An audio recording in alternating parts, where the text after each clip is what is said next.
Hey everybody out there, Brian Von VA here, back at it again with another set of D&D stories. Make sure you have your snackies, make sure you have something to drink, and please stay bundled up because it's kind of cold this time of year. Now let's dive right on into what was your party's most surprisingly gruesome moment, part 2. We had just tamed some wild griffins as we needed mounts for the mission, because it involved some long distance travel. I named mine Gibby, and we took to each other well. He accepted me as his rider, and he my grand and glorious mount. The griffins served as our winged steeds, pulling this chariot that carried the entire party where we arrived at the mountain base of the big bad we were hunting. We tripped this protective field that turned into this disintegrative death force field the moment we crossed the border into the mountain, and we were forced to watch our noble bird friends melt into bone right before our eyes. Someone casted Featherfall, and everyone in the party started to float down to safety. Everyone but our griffins. Gibby was nothing but blood and gore when we got to the ground, and I had absolutely no way to save him. If there hadn't been our griffins flying ahead of us, or we'd been riding them, that had been our fate. I was traumatized to this very day. To preface this, the DM was new, so the scaling is going to be weird. You've been warned that this campaign was broken. This was my first campaign and our characters were all around 5th level, besides one character who was probably at level 3. We had just arrived in a town and split up. 2 people going to a healer while 3 of us got rooms at an inn. The 2 from the healer find us at the inn and we discuss next steps. We decide to go get food and ask the innkeeper for his recommendation. He gives us one and describes the way to the restaurant. We start walking and the torches lighting the way start to blow out one by one. The sorceress lights them back up, but they keep going out, though there is no wind present. A perception check later and boom, an adult red dragon stands in our way. Combat is held off as I try to talk to this dragon. I was a dragonborn and was the only one who spoke Draconic. Combat starts shortly after, as it's a red flipping dragon, and man, it got brutal. We were all way under level for a dragon, but the DM had nerfed it. It wasn't taking out all of our HP in one turn, but it was still very nerve-wracking. Soon enough, we have a PC fall to 0 with a foothold through their stomach. A turn later, we have a second PC, the DM PC, fall to 0 with collapsed lungs. My friend finishes off the dragon, and the PCs are brought back. In later battles, it never got that gruesome. It's probably light stuff compared to other comments, but it gave the chance for RP potential. The DM PC kept on having to be healed because she would stop breathing. The character with a hole in their stomach was always cold and showing it off. But yeah, that's been my most gruesome fight I've ever seen. One of my fellow players was in a tavern after a party split to do some various shopping and such in some ransom town. While in the tavern, some person in the tavern was pestering him. So, in frustration, he cast Thunder Wave in a tavern full of civilians with 6 HP. 15 civilians were instantly turned into red paste. We did the math. The amount of blood alone that was splattered across the tavern would have coated a 10-foot tall, 250-foot long wall completely. Also had a pretty gruesome instance during a Halo-themed GURPS campaign. My character had stupidly high stats and computer-related skills. Basically, my character couldn't fail hacking attempts. At one point, he hacked into a console and an Oni computer expert tried to kick him out of the system. My character pulled an Uno reverse card on him and overloaded his computer, causing it to explode and splinter the poor guy with electronic shrapnel. This goes back to the days of Advanced Dungeons & Dragons 2nd edition. But I was running a campaign for a few friends of mine in my homebrewed world. Anyway, the party was a chaotic good cleric, a lawful neutral fighter, and a neutral good thief.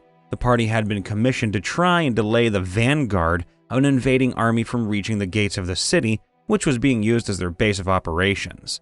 And the route the vanguard was taking them through a canyon with 2 possible outcomes available as destinations. A river ford that would place them a day's march to the north of the city, or a long-abandoned dwarven outpost that led them under the foothills above the canyon and within striking distance of the city itself. We're talking storm the gates before they even have the chance to close them type of striking distance here. So the thief being the bloodthirsty, backstabby little shit he was, decided that he was going to buy a dozen war elephants and a couple yards of an anti-personnel chain, and set them up at a choke point in the canyon. As soon as the vanguard started to funnel in, he unleashed nearly 70 tons of weed whacker into their midst. Imagine, if you can, 4,000 pounds of whip-like chains with sharpened edges and barbs being lashed about by the heads of a dozen war elephants as they charge into the center of a marching column of men completely unprepared to do battle. Yeah, the walls of that canyon started to resemble a Jackson Pollock painting before the column broke and ran. But that's not where it was the goriest. It gets so much worse. The remaining men from the vanguard column ran into the Dwarven outpost with the full knowledge that it was basically safe, since it had been used as a winter caravan route for generations. What they didn't realize was the traps that had kept the dwarves safe for centuries hadn't been destroyed, only deactivated. Oh, this is gonna end great. So, the last 100 or so men from the vanguard column stumble through the front half of the outpost unharmed until they come to what used to be a giant dining hall. And there, they find the fighter of our party just smiling and leaning against a pillar. Now, up to this point as the DM, I had absolutely no clue what he and the thief had planned, but the cleric seemed to, and was not too excited for it. So me, being the logical and reasoning being that I am, figured they had somehow managed to talk him into taking the fight to a little more than 100 trained foot soldiers. The players were only like level 8 to 10 if I remember right, so I could understand him not being excited by the prospect. "You really don't need to do this, do you?" Cleric asked the fighter.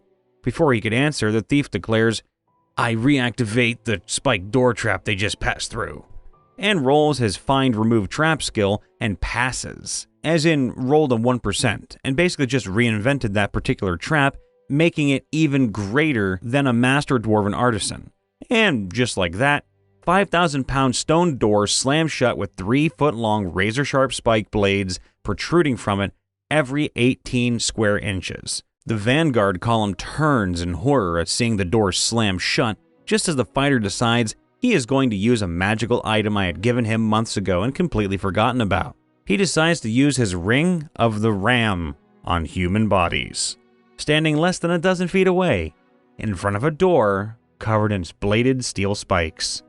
Not only that, but he expends all 3 charges of the ring at once. What followed would best be described as bowling for entrails. The people at the very front of the column were essentially reduced to viscera and a fine spray of bodily fluids. That may have been bad enough, but it was the men behind them that made this so brutal. Their broken, twisted bodies were flung like wet rag dolls onto the door with a dull thwacking sound, only to be pinned where they hit by the spikes. It was beyond a doubt the most horrifying thing I had, up till this point in my life anyway, been forced to describe. The carnage in that room has only ever been equaled by a dragon deciding it was a good idea to breathe acid on a home for the elderly and infirm. But that, my friends, is another story for another time. This was my first campaign.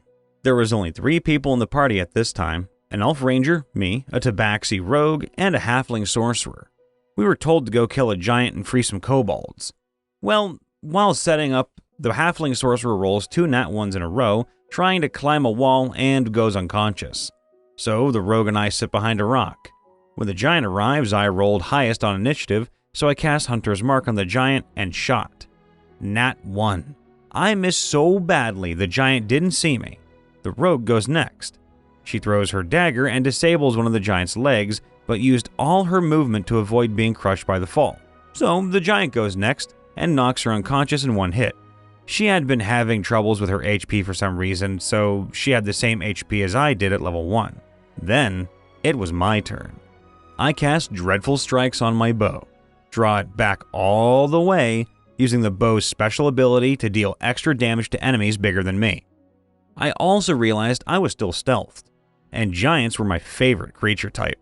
So I jumped out behind the rock and yell out, "Hey, ugly!" and fire. Nat 20. Arrow flies through the giant's left eye, out the back of the skull, and got lodged into the ceiling as bits of brain rained down from the arrow. Yummy. The party encountered an assassin and quickly realized she was the same one who had paralyzed our favorite NPC, Penny, leaving her wheelchair-bound. When she started looking low on health, I asked if I could do my rapier attack as non-lethal if I cauterized the wound. DM agreed. I cast Green Flame Blade and stabbed her through the spine, paralyzing her just like Penny. We then knocked her out and carried her back to base, before dumping her on the door of Penny's workshop. "Hi, Penny. We brought you a present." In my first ever session, a one-shot dungeon crawl inside a mountain cave, we experienced a minor mishap as a troll cornered our Dragonborn cleric in a collapsing cave exit. I, a blade singer wizard, had numerous spells at my disposal that could have fixed the situation, most notably a phantasmal force cast where the troll with -2 intelligence would have needed to roll a 17+ to save against my spell DC. Instead, I went full panic mode and proceeded to use the invisibility instead as, being a total noob, it was the first spell I saw that made any sense. The idea being that she can sneak away, somehow. So I ran up under this very large and very mad troll to touch the cleric and make them invisible. "Are you sure about this?" "Okay then." Oh no. The troll immediately smashes the ground where he last saw the cleric in a fit of rage, crushing her body into the rocks. Blood splatters everywhere as the cleric breaks approximately her entire upper body and ruptures basically all of her organs. The attack, somewhat obviously, knocks her the f*** out and puts her on death's door. Later we learned the DM fudged the roll as she would have just straight up died instead of gone unconscious. The story does have a happy ending though. My first ever natural 20 sends a firebolt straight into the troll's face on the ensuing turn, momentarily blinding him and causing just enough of a distraction for us to grab the horrifically mutilated Dragonborn and haul ass out of the still collapsing cave. Finally, I cast Shatter to bring down the house once we all get outside. In one bonus gory moment, the troll is absolutely obliterated by a bus-sized boulder to the dome as the roof collapses, and the newly formed flesh pancake is promptly sealed under thousands of tons of earth. Oopsie doodles! Hey everyone, Brian Von VA here checking in after the vid as per usual. All the love to everybody, we hope that you like everything you're listening to, and if you do, make sure to leave a like, subscribe, and to ring that bell to get notified whenever we post a new vid or in case we go live on here. But we usually do so on our Twitch page, which you can find links in the description below. If you'd like to submit a story to us though, please do so on our subreddit r/MrRipper. And if you want to check out a little bit of extra content, come check us out on Riptovia, our secondary channel, or you can come say hi to me, Brian Von VA, over on Twitch or on YouTube. Links are down in the description below. And as always, I try to end things on a slightly positive note, and today is no different.